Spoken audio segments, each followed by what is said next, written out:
Years ago, I met this guy who was struggling with a lot of anxiety and depressive symptoms. And one day I saw him and he looked remarkably well, visibly in a brighter mood. And I asked him, "Hey, what changed?" And his words were baffling. He said, I started packing lunch. This guy couldn't connect the dots, but for the longest time, he was actually taking very poor care of his body. And this reminded me of the story in First Kings, where Elijah is running for his life because Jezebel is trying to kill him. And finally, he's so exhausted, he says, "Enough, Lord, just take my life." And then he goes to sleep.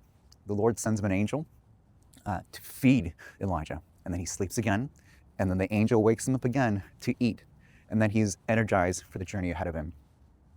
Look, sometimes our symptoms, our negative symptoms, can absolutely be a spiritual thing.